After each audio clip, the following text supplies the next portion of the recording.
తెల్లబంగారం పండించే పత్తి రైతు బతుకు ఆగమైపోతోంది. విత్తనాల కోసం నరక యాతన పడుతున్నాడు.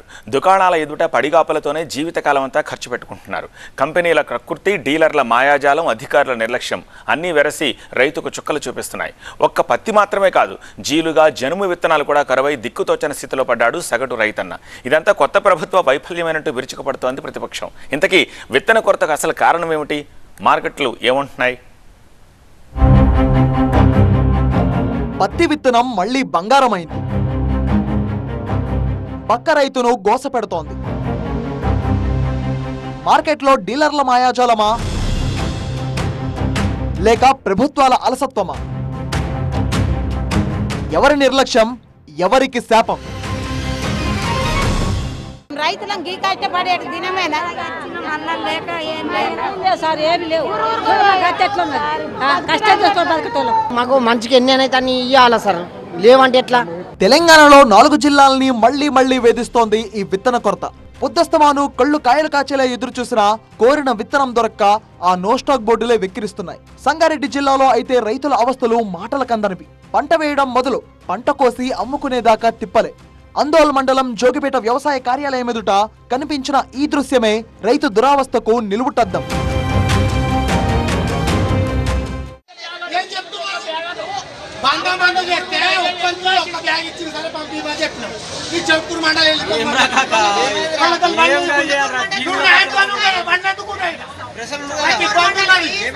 జనుము, జీలుగ రాయితీ విత్తనాల కోసం మండు టెండల్లో పొద్దంతా క్యూలో నిలబడాల్సిన పరిస్థితి. విధి లేక విత్తనాల కోసం పాస్బుక్లను క్యూ లైన్ లో ఉంచి గంటల తరబడి ఎదురు చూస్తున్నారు. సరైన సమయానికి వ్యవసాయ అధికారులు కార్యాలయానికి రాకపోవడంతో రైతన్న గోస తప్పడం లేదు.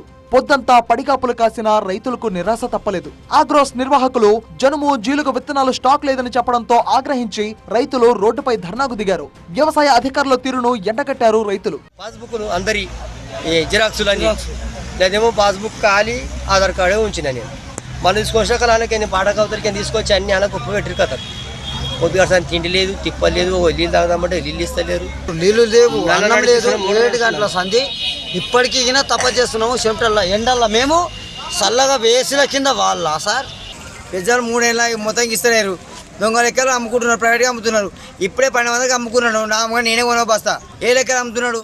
అటు వానాకాలం సీజన్ మొదలవ్వక ముందే ఆదిలాబాద్ పత్తి రైతులను విత్తన కొరత వేధిస్తోంది. డిమాండ్ కు తగినట్టుగా విత్తనాల సప్లై లేకపోవడంతో పత్తి రైతులు రోడ్డుకెక్కుతున్నారు. డిమాండ్ ఉన్న పత్తి విత్తనాలను బ్లాక్ మార్కెట్ కు తరలించి కృత్రిమ కొరతను క్రియేట్ చేస్తున్నారనేది రైతుల ఆవేదన. పత్తి విత్తనాల కోసం ఆందోళన బాటపడ్డారు రైతులు. ఆదిలాబాద్ లోని పత్తి విత్తన షాపుల వద్ద ఆందోళన దిగారు. తమకు సంబంధించిన పత్తి విత్తనాలు, ఒకే రకమైన పత్తి విత్తనాలు అందడం లేదు, స్టాక్ లేదంటూ కూడా ఆందోళన వ్యక్తం చేస్తున్న పరిస్థితి కనిపిస్తుంది. మనతో పాటుగా స్థానిక రైతులు ఉన్నారు. ఏ రకమైన విత్తనాలు మీకు అందుబాటులో లేవు? పత్తి విత్తనాలకు సంబంధించి ఎందుకు ఇబ్బందులు తలెత్తుతున్నాయి ప్రతిసారి? 6.9 రకము గత 2-3 సంవత్సరాల సంది అందుబాటులో రైతులకు అందుబాటులో ఉండడం లేదు. ఈ సంవత్సరం కూడా బాగా కొడుతున్నాయని డిస్ట్రిబ్యూటర్లు కానీ షాప్ యజమానులు కానీ చెప్పడం జరుగుతుంది. ఏమంటున్నారు షాప్ వాళ్ళు? ఏమంటారు అగ్రికల్చర్ అధికారులు? ఏమంటారు అంటే మాకు మంచిగా ఎన్ని అయితే అన్ని ఇవ్వాలా సార్, లేవంటే ఎట్లా? ఎందుకంటే కొన్ని నెలలకు 6.9 షూట్ అయింది.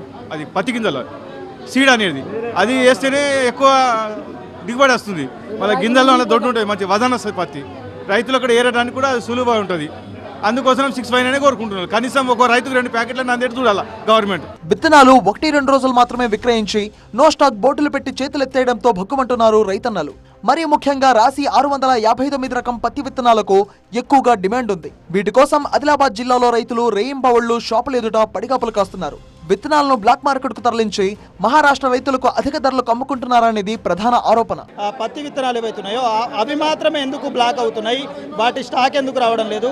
ఈ వేరే పత్తి విత్తనాలకు సంబంధించి మార్కెట్లో ఎందుకు అందుబాటులో ఉండదు? రాశికి సంబంధించిన వీళ్ళు ఏదైతే 6.9 వెరైటీ అడుగుతున్నారో అది అక్కడ ప్రొడక్షన్ కంపెనీ ప్రతినిధులతో మాట్లాడినప్పుడు వాళ్ళ ప్రొడక్షన్ అనేది ఫెయిల్ అయింది. GOT టెస్ట్లలో ఈ లాట్లు అనేది ఫెయిల్ అయినాయి కాబట్టి మేము సప్లై చేయలేకపోతున్నాం. మళ్ళీ మేము దేశం మొత్తంలో మేము సప్లై చేయాల్సి వస్తాయి కాబట్టి కొంత అక్కడ కూడా ఇవ్వాల్సి వస్తుంది కాబట్టి అంత పెద్ద మొత్తంలో ఇవ్వలేకపోతున్నాము.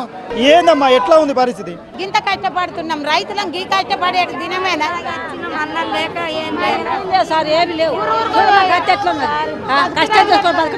ప్రభుత్వాలు మారినా విత్తనాల కోసం పత్తి రైతుల వేతల్లో మాత్రం మార్పులు లేవు.